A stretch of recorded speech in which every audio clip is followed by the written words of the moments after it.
이 시간 하나님께서 우리에게 주시는 말씀은 요한계시록 2장 18절에서 29절의 말씀입니다. 두아디라 교회의 심부름꾼에게 이렇게 써보내라. 그 눈이 불꽃과 같고 그 발이 놋새와 같으신 분, 곧 하나님의 아들이 이렇게 말씀하신다.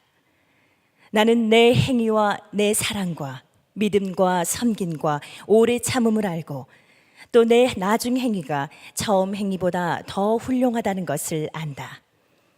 그러나 내게 나무랄 것이 있다. 너는 이세벨이라는 여자를 용납하고 있다. 그는 스스로 예언자로 자처하면서 내 종들을 가르치고 그들을 미혹시켜서 간음하게 하고 우상의 제물을 먹게 하는 자다. 내가 그에게 회개할 기회를 주었으나 그는 자기 음행을 회개하려 하지 않았다. 보아라, 나는 그를 병상에다 던지겠다. 그와 더불어 간음하는 자들도 그와의 행위를 회개하지 않으면 큰 환난을 당하게 하겠다. 그리고 나는 그의 자녀들을 반드시 죽게 하겠다. 그러면 모든 교회는 내가 사람의 생각과 마음을 살피는 분임을 알게 될 것이다. 나는 너희 각 사람에게 그 행위대로 갚아주겠다. 그러나 두아디라에 있는 사람들 가운데서 그의 가르침을 받아들이지 않는 사람들, 곧 사탄의 깊은 흉계에 물들지 않은 사람들인 너희 남은 사람들에게 내가 말한다. 나는 너희에게 다른 짐을 지우지 않겠다. 다만 내가 올 때까지 너희가 가지고 있는 그것을 굳게 붙잡고 있어라.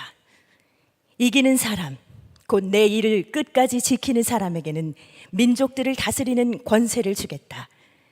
그는 쇠지팡이로 그들을 다스릴 것이고 민족들은 마치 질그릇이 부수어지듯 할 것이다. 이것은 마치 내가 나의 아버지께로부터 권세를 받아서 다스리는 것과 같다. 나는 그 사람에게 샛별을 주겠다. 귀가 있는 사람은 성령이 교회들에 하시는 말씀을 들어라. 자, 오늘 우리 함께 나눌 말씀은 두아디라 교회에 주신 주님의 편지입니다. 이 두아디라 교회에 주신 편지가 특별한 것은 7교회 중에 가장 분량이 많은 편지를 주님이 이 교회에 주셨다는 것입니다. 그만큼 두아디라 교회에는 칭찬받은 것도 많고 또 책망받은 것도 가장 많습니다. 이 두아디라 교회에 받은 칭찬은 황홀할 정도입니다. 너무 부러울 정도입니다. 여기 19절 말씀에 보면 나는 내 행위와 내 사랑과 믿음과 섬김과 오래 참음을 알고 또 내 나중 행위가 처음 행위보다 더 훌륭하다는 것을 안다. 주님은 두아디라 교회의 행위를 아신다고 그랬는데 4가지를 언급하셨습니다. 하나는 사랑, 또 하나는 믿음, 또 하나는 섬김, 또 하나는 오래 참음입니다. 에베소 교회에 그 훌륭하던 에베소 교회에 처음 사랑이 없다고 책망받았잖아요. 근데 두아디라 교회는 사랑이 있다고 제일 먼저 언급하셨습니다. 그 미혹이 많은 그때 믿음을 지켰습니다. 성도들 사이에 서로 섬기고 봉사하는 그런 교회였습니다. 환난이 무섭게 닥쳐와도 오래 참음에 인내가 있는 교회였습니다. 게다가 나중 행위가 처음 행위보다 더 훌륭하다고 말씀하셨습니다. 이건 정말 황홀한 칭찬입니다. 우리 사랑도 믿음도 섬김도 오래 참음도 어느 한순간 뜨거울 수 있죠. 문제는 얼마나 그게 지속되느냐가 문제죠. 근데 지속된 것도 아니고 더 훌륭해졌다니, 이런 칭찬을 받는 교회가 또 있을까요? 그랬던 교회가 두아디라 교회입니다. 그런데 이 두아디라 교회에 우리 주님이 책망을 하십니다. 그것은 그 두아디라 교회가 이세벨이라고 하는 그런 무서운 미혹자를 용납했다는 거죠. 20절에 보면 너는 이세벨이라는 여자를 용납하고 있다. 그는 스스로 예언자로 자처하면서 내 종들을 가르치고 그들을 미혹시켜서 간음하게 하고 우상의 제물을 먹게 하는 자다. 이세벨은 구약시대 아합 왕의 이방인 왕후입니다. 그 이웃나라 시돈의 왕의 딸이었어요. 정략 결혼을 한 거죠. 두 나라가 서로 평화롭게 지내자고 정략 결혼을 한 겁니다. 그런데 이 이세벨이 이스라엘에 시집을 와서 자기 나라에서 섬기던 우상을 가지고 들어옵니다.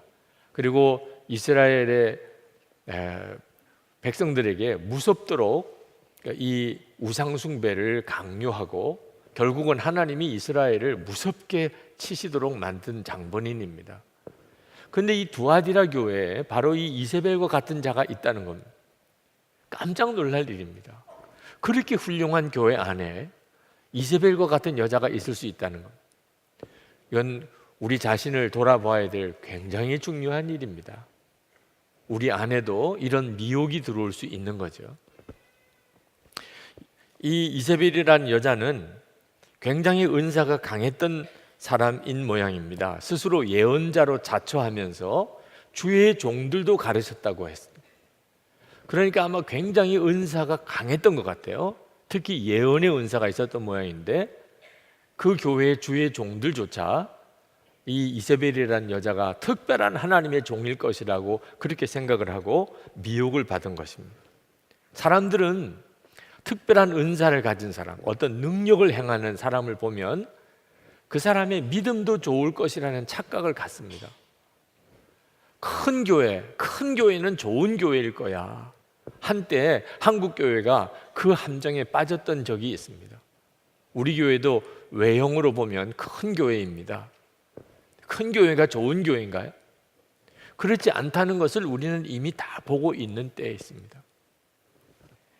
여러분, 은사나 능력이나 어떤 규모가 큰 것이 믿음이 좋은 것과 꼭 일치하지 않다는 사실을 명심해야 합니다. 힘이 센 종, 그런 종이 있을 수 있죠. 여러 종이 있는데 유난히 힘이 센 종, 힘이 세다고 주인이 특별히 그를 사랑하고 주인과 마음이 합한 종일 그건 아니잖아요. 네. 노래를 잘하는 은사가 있을 수 있어요. 찬양을 잘한다고 그 사람이 믿음이 꼭 좋다는 것을 단정할 수는 없잖아요.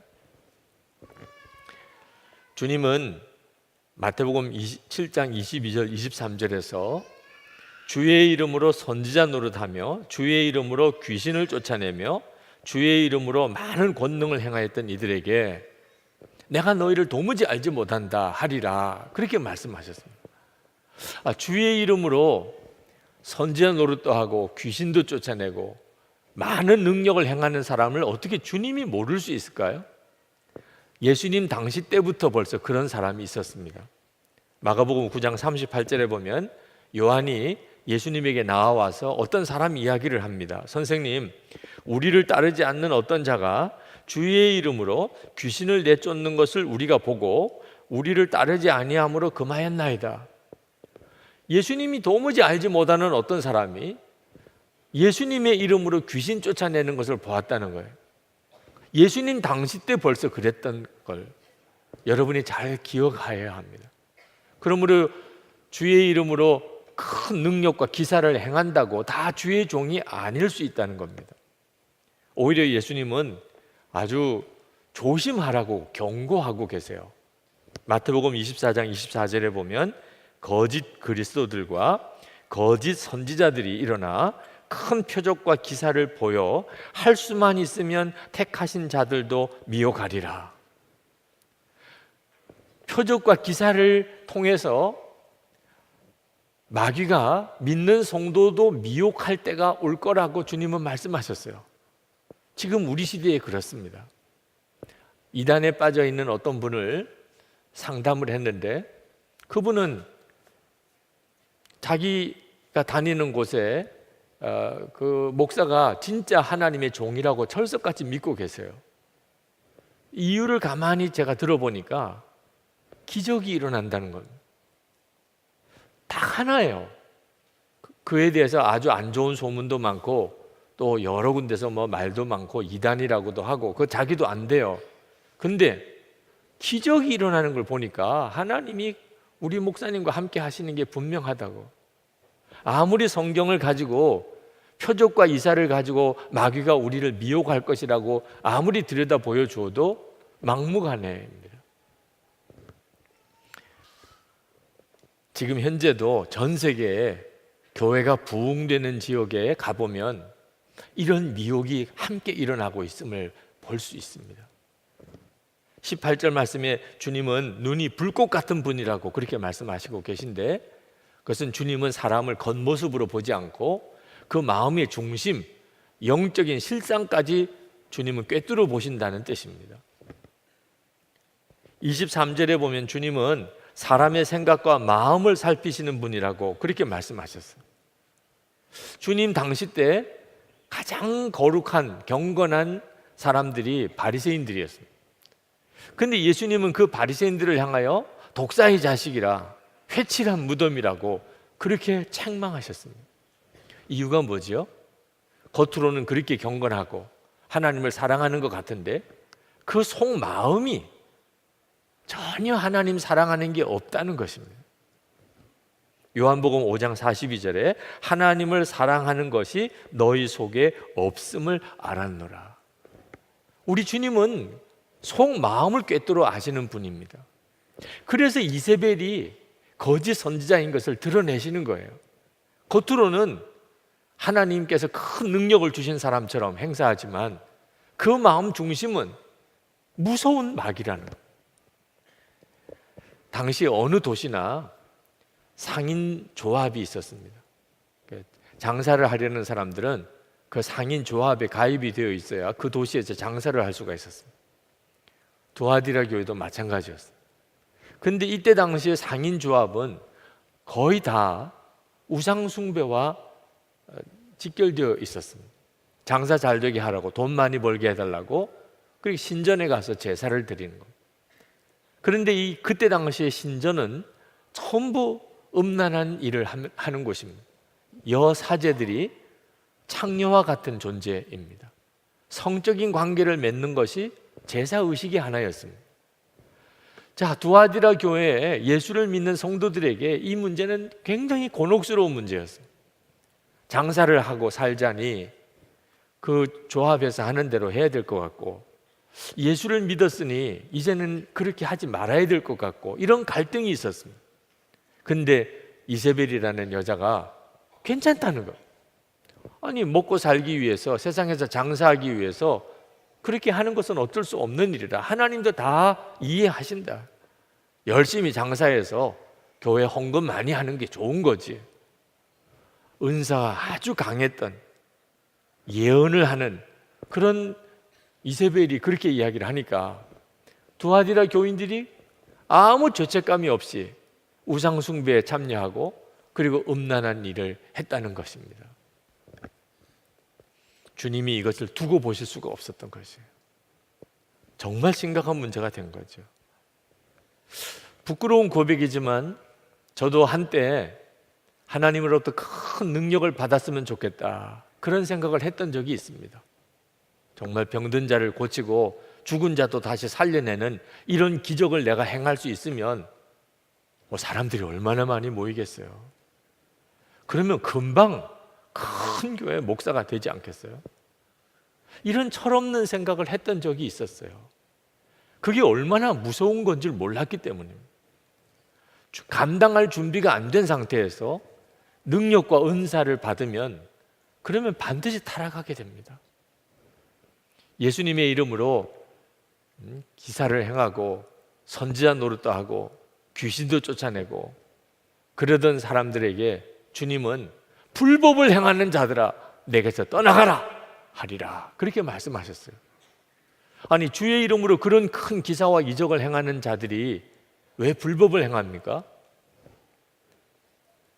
능력에 있는 사람들이 불법을 행하기가 훨씬 쉽습니다. 사람들은 다 자기를 존중해요. 거의 하나님처럼 섬겨요. 그러면 서서히 사람이 교만에 빠지고 그리고 죄 짓는 것을 아무렇지도 않게 생각합니다. 그렇다가 무섭게 타락하는 거예요. 능력이 생기고 그리고 사역이 커지고 성공하면 그러면 반드시 유혹이 오는데 준비되지 않은 사람은 그 유혹을 감당할 수가 없게 되는 것입니다. 여러분, 우리가 성령의 은사에 대해서 그 자체를 부정하거나 또는 그것을 경원하면 안 됩니다. 성령의 은사는 하나님이 우리에게 주신 축복의 선물입니다. 교회가 생기가 있게 만드는 역사가 있습니다. 성령의 은사는 믿음이 없는 사람 또는 믿음이 약한 사람에게 하나님은 정말 살아계시구나 하는 놀라운 확신을 심어줄 수 있는 역사도 있습니다. 하나님께서 교회를 세우기 위해서 우리에게 각양의 은사를 주신 겁니다. 그런데 이 은사 사역에는 정말 조심해야 될 일이 있습니다. 그건 미혹이에요. 마귀가 이런 기적을 행하는 은사와 능력을 가지고 우리를 미혹에 들어오는 겁니다. 능력을 행하는 은사는 전도 현장에서 핍박당하는 곳에서 거기서 능력을 행하는 은사가 나타나는 것은 정말 필요하죠. 근데 이런 은사를 행할 때는 반드시 순교의 영성도 같이 가지고 있어야 됩니다. 실제로 초대교회 때 하나님의 권능이 사도들을 통하여 놀랍게 나타났습니다. 심지어 죽은 자도 살아났습니다. 그 사도의 손수건만 닿아도 병자가 고침을 받았습니다. 그런데 그들은 다 순교했습니다. 그 시대가 그렇게 무서운 시대였습니다. 그러니까 그런 놀라운 능력이 나타나는 은사도 필요했던 거죠. 지금도 마찬가지입니다. 병자를 고치고 죽은 자도 살려내는 이런 은사와 능력은 하나님이 주실 수 있어요. 근데 그건 어디에 필요한 거죠? 하나님을 다 부정하는 사람들 앞에서, 심지어 예수 믿으면 죽인다고 하는 그런 곳에서 그 능력을 그리고 그 은사를 행하는 것은 그건 정말 보기 좋은 일이고 하나님께서 정말 기뻐 받으실 일이죠. 그런데 이런 능력을 행하는 은사를 가지고 교회를 성장시키려고, 그런 은사를 가지고 큰 집회를 하게 하려고, 그런 은사를 통해서 자기 이익을 얻으려고 하는, 이건 정말 무서운 미혹인 것입니다. 주님은 주님의 종들에게 성령의 은사를 주시지만 역사하신 것은 주님이시지 그 은사를 받은 사람이 아닙니다. 주님이 뜻하시면 그 사람을 통해서 역사하시고, 주님이 원하지 않으시면 아무리 은사가 있는 사람을 통해서도 주님은 일하지 않으십니다. 그런데 은사를 받은 사람은 주님이 역사하지 않으실 때를 순하게 받아들이기 어렵습니다. 그 전까지 기도하면 병자가 나음을 받았고, 그 전에는 기도하면 예언도 열렸는데 이제는 주님이 가만히 계세요. 그럴 때 보통 대개의 은사자들은 거짓말로 여전히 주님은 역사하시는 것처럼 그렇게 행합니다. 주님이 말씀하지 않았는데도 주님이 말씀하신 것처럼, 주님이 역사하지 않는데도 주님이 역사하는 것처럼, 그때 무서운 미혹이 들어오는 겁니다. 거짓의 영이, 마귀가 들어오는 거예요. 그래서 수많은 은사자들이 마지막에 무너지는 거예요. 그러니까 우리가 은사를 쓰려면 철저하게 성령님에게 복종하는 것이 훈련되어져야 돼요. 오직 영광은 주님께만 돌리는 것이 준비되어져야 돼요.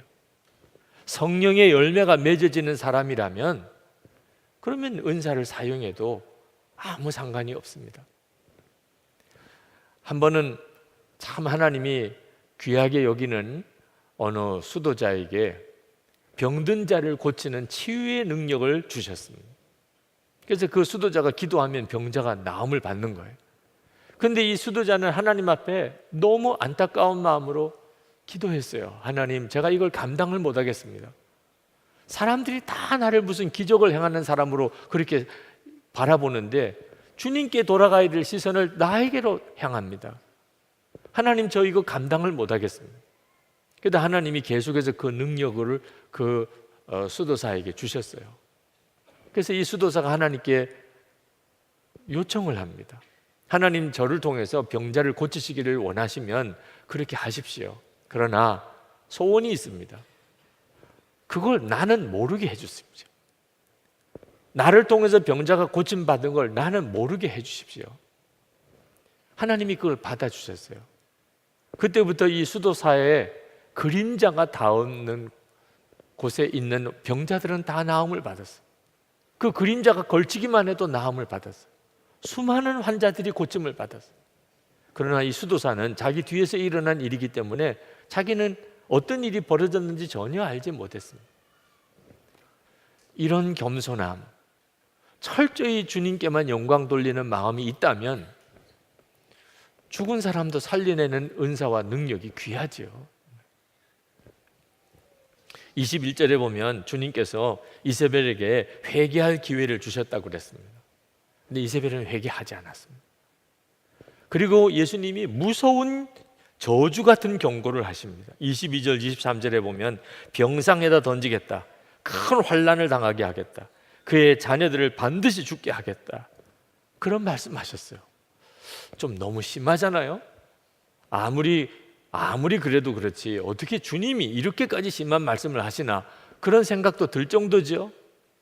근데 여러분, 몸에 암이 생기면 여러분 어떻게 하십니까? 여러분 몸이니까 그냥 받아들입니까?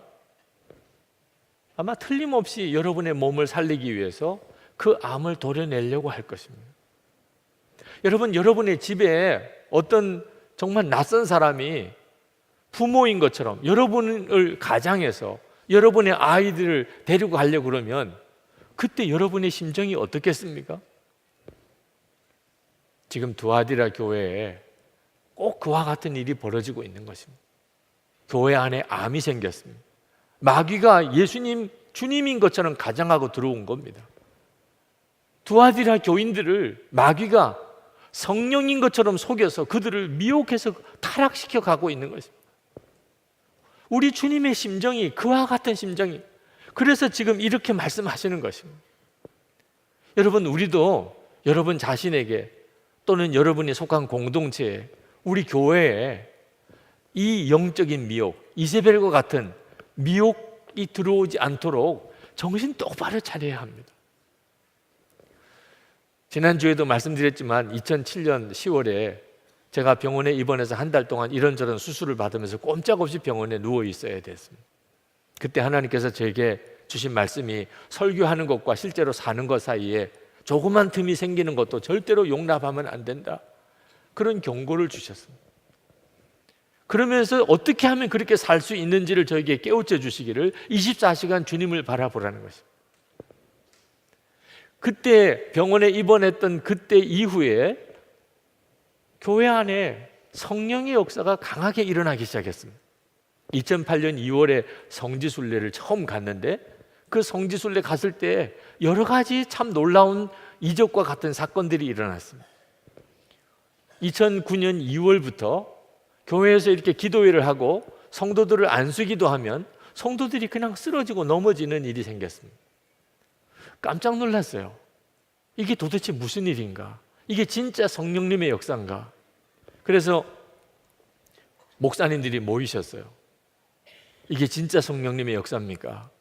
하나님 앞에 질문 드렸습니다. 그리고 만약에 이것이 정말 주의 역사라면 지금 이 자리에 우리들에게도 역사해 주옵소서. 그렇게 기도했는데 목사님들이 다 넘어지셨어요. 이거 정말 하나님께서 역사하시는 거잖아. 그래서 그때부터 우리 교회 성령 집회 때 안수 기도를 저만 하는 게 아니고 우리 목사님들이 다 나와서 하시기 시작했어요. 하나님이 우리 교회 안에 이런 놀라운 하나님의 역사를 여시는구나. 야, 이제부터는 우리 교회가 이 방향으로 나가야 될 모양이구나. 이런 생각이 들 정도였어요. 그때 성령 집회 때 사람들이 많이 모이기 시작했습니다. 기적이 일어나고 이적이 나타나면 사람들이 많이 모이는 일이 뒤따라옵니다. 그런데 그때 위기가 온다는 것을 깨달았어요. 위기가 오고 있다는. 성도들이 온통 관심이 기사와 이적에 있어요.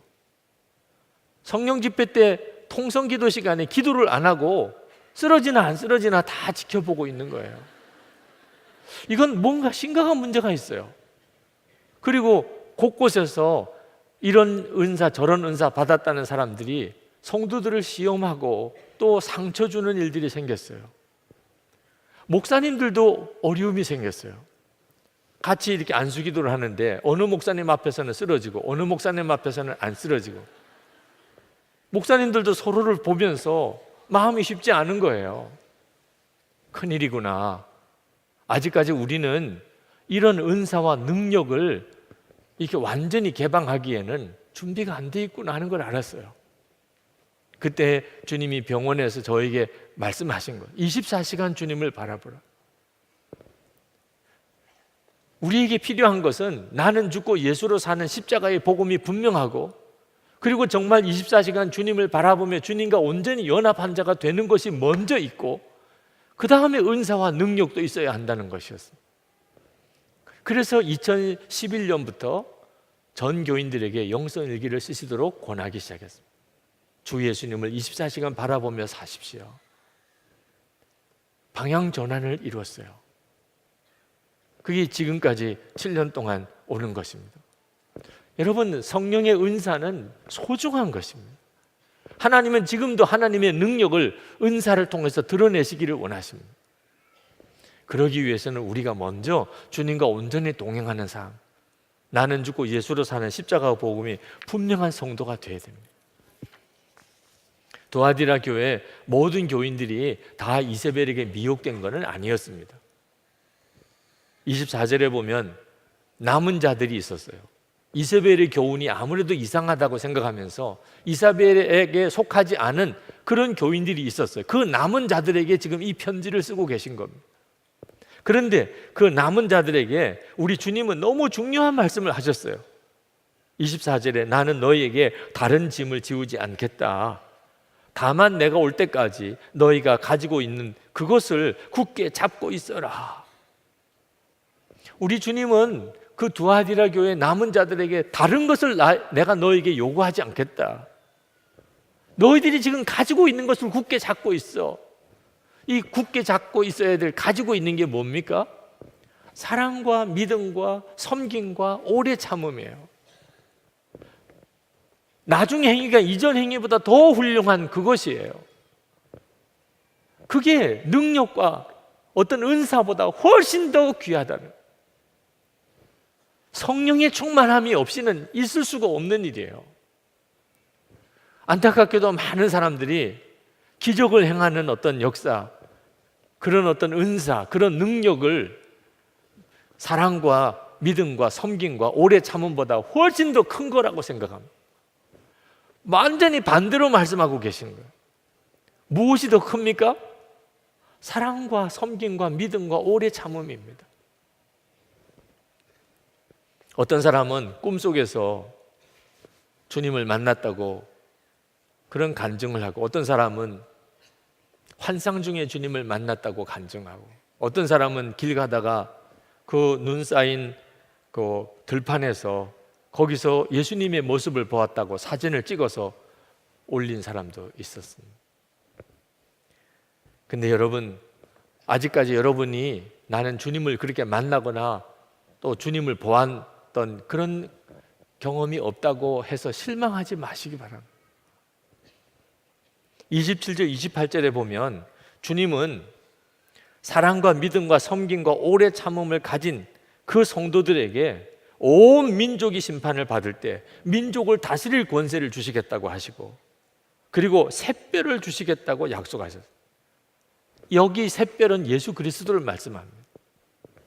그러니까 우리 모든 성도들이 받은 가장 큰 축복이 예수 그리스도이심을 말씀하고 있는 거예요. 우리는 예수님을 마음에 모시고 있는 사람이에요. 예수님이 우리 마음에 계신데 꿈속에서 본 게 뭘 그렇게 대단하며 환상 중에 본 게 뭐가 그렇게 대단합니까? 주님이 지금 내 마음에 계신데. 엘리야가 이세벨 때문에 낙심을 했습니다. 그때 하나님이 그 엘리야를 붙잡고 산으로 데려갑니다. 산 앞에 세우세요. 그때 그 산에 큰 강한 바람이 붑니다. 바위가 막 쪼개지는, 그곳에 하나님 계시지 않았어요. 그 다음에 지진이 일어납니다.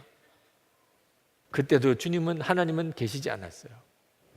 그때 불이 일어납니다. 그 불 속에서도 하나님은 계시지 않았어요. 그리고 그 뒤에 세미한 소리가 들립니다. 그 세미한 소리로 하나님이 엘리야에게 오십니다. 하나님이 엘리야에게 말씀하시는 거예요. 크고 놀라운 어떤 기적과 같은 역사, 그런 능력을 통해서 하나님을 알려고 하지 말고 세미한 음성을 통해서 함께 하시는 주님을 알라는 거죠.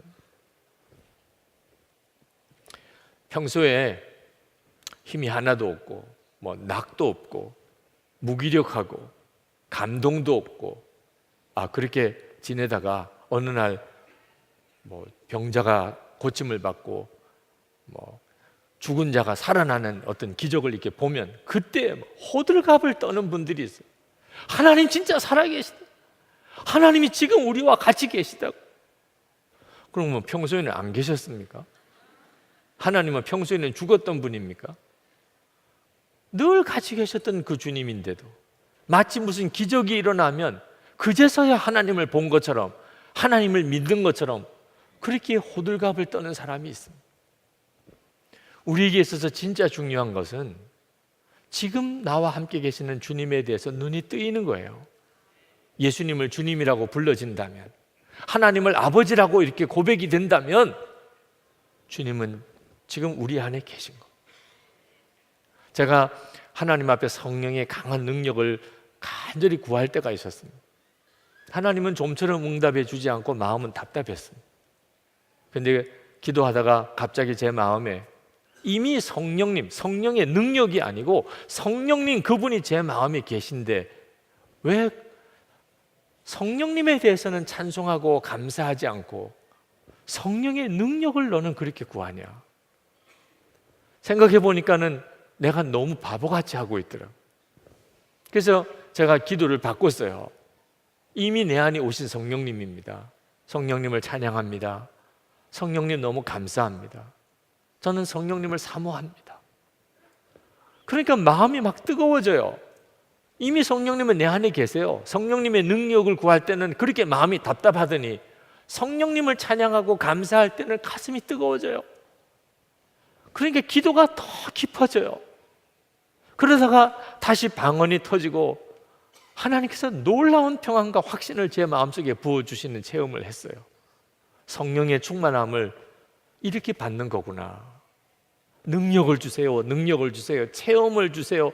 그게 아니고 이미 내 안에 계신 주님을 찬양하고 감사하고 그렇게 나아가면 그러면 그 은사와 능력은 선물로 뒤따라오는 것입니다. 이제 우리 기도하실까요? 여러분, 하나님의 살아계심을 정말 체험하고 살기를 원하십니까? 이미 여러분 안에 주님이 오셨음을 믿으시기 바랍니다. 교회 안에 또 여러분의 심령 안에 미혹을 통해서 교묘하게 들어오려고 하는 영적인 악한 괴계를 여러분이 절대 작게 여기시면 안 됩니다. 정신 똑바로 차리셔야 합니다. 주님 이 시간에 제 눈을 열어 함께 계시는 주님을 바라보게 하시고 사랑과 믿음과 감사와 오래 참음의 열매가 더 크고 놀라운 하나님의 능력임을 알게 해 주옵소서. 우리 통성으로 기도하겠습니다. 은혜와 사랑에 충만하신 하나님, 놀라우신 하나님의 은혜를 감사합니다. 역사하신 하나님의 크신 은혜, 하나님의 놀라우신 은혜, 주님을 찬양하고 또 찬양합니다. 오늘도 하나님 앞에 나와 기도하는 사랑하는 성도들 능력의 손에 사로잡아 주시기 원합니다. 은혜의 손에 붙잡아 주시기를 원합니다. 나의 주여, 나의 하나님, 우리를 하나님의 손에 부탁합니다. 종을 아버지 하나님의 손에 온전히 의탁합니다. 하나님 역사하시고 하나님 함께하시고 살려주시고 하나님 건져주시기를 원합니다. 나의 아버지, 나의 하나님, 그리고 은혜로 도와주시는 나의 주님, 주관해 주소서, 충만해 주소서. 오늘도 하나님 앞에 나와 예배하는 모든 성도들의 심령의 말씀과 성령으로 정결하게 하시고 주를 바라보는 은혜의 눈을 뜨게 하시고 하나님 어떤 악한 지역도 들어오지 못하게 하여 주시옵소서. 주의 손에 부탁합니다. 아버지 하나님, 주의 크시고 놀라운 은혜를 찬양합니다. 오늘 하나님께 나와 예배하는 모든 성도들의 마음의 심령에 말씀으로 성령의 역사로 그리고 보혈로 정결하게 해주셔서 눈을 열어 지금도 우리와 함께 계시는 주님을 바라보게 해 주옵소서. 우리 안에 역사하시는 사랑과 믿음과 섬김과 오래 참음이 기적을 행하는 능력보다 더 큰 것을 알게 해주시고 믿음의 확신과 담대함을 주시기를 원합니다. 악한 미혹이 성도들이 개인에게, 가정에, 교회에 들어오지 못하도록 하나님 주의 성령께서 뜨겁고 강하게 함께해 주옵소서. 주의 충만함을 우리 가운데 부어 주옵소서. 오늘도 하나님 앞에 나와 정성을 다해서 예배하기를 원하는 성도들, 준비한 헌금을 주님께 올려드립니다. 주님을 사랑하고 또 감사하며 하나님 우리의 믿음을 이렇게 고백해 드립니다. 하나님 성도들의 삶 속에 더욱 같이 해 주옵소서. 주님이 함께 계심을 더 드러내 주소서. 어디 가서든지 소금처럼 빛으로 살게 하소서. 우리 주님의 권능을 모든 성도들에게 부어주셔서 믿지 않는 사람, 하나님을 부정하는 사람, 낙심한 사람이 있는 앞에서 하나님 우리에게 기도의 권세가 있게 해주시고 주 예수님의 이름의 역사가 나타나게 해주시되 우리 자신이 철저히 나는 죽고 예수로 사는 사람, 항상 주님을 바라보고 주님과 연합한 자로 그 은사와 능력을 행하게 해 주시옵소서. 하나님 북한에 있는 동포들을 속히 구원해 주소서. 복음으로 통일되게 해 주소서. 김국기 목사님, 김종욱 선교사님, 최춘길 선교사님, 김학성 교수님, 김상덕 교수님, 김동철 씨, 하나님 또 중국에 억류되어 있는 탈북자를 돕는 많은 선교사님들 주님의 손에 부탁드립니다. 속히 풀려나게 해주시기 바랍니다. 전 세계에 흩어져 나가 있는 선교사님들 오늘도 주의 손에 맡겨드립니다. 성령의 놀라우신 은혜와 임재하심으로 함께 하셔서 하나님의 충만함으로 새 힘을 주옵소서. 주 예수 그리스도 이름으로 간절히 축복하며 기도합나이다. 아멘. 우리 다 일어나셔서 찬양하겠습니다.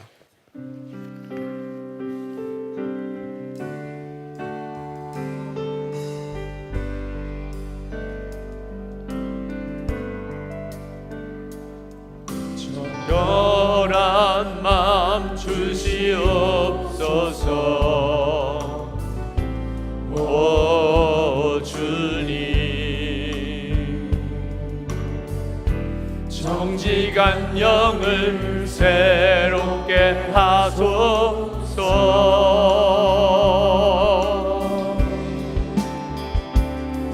정결한 마음 주시옵소서. 오 주님, 정직한 영을 새롭게 하소서.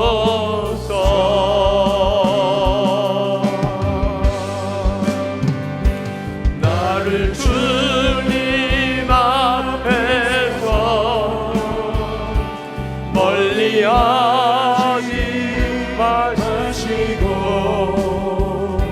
주의 성령을 거두지 마옵소서.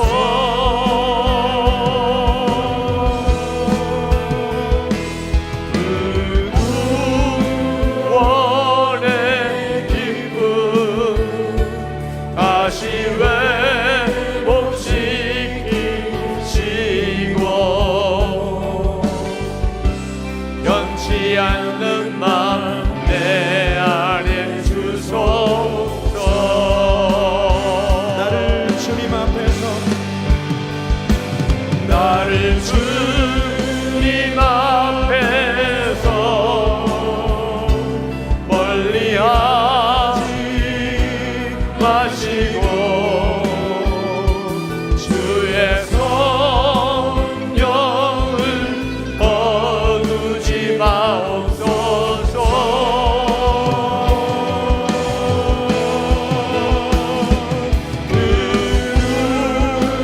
구원의 기쁨 다시 회복시키시고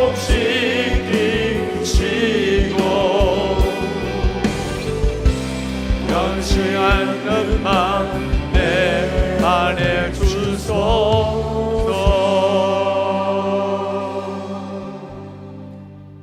하나님께 예배하고 돌아가는 주의 사랑하는 모든 성도들 위해 주 예수님의 은혜와 하나님의 사랑하심과 성령의 교통하심이 언제나 함께 하시기를 축원하옵나이다.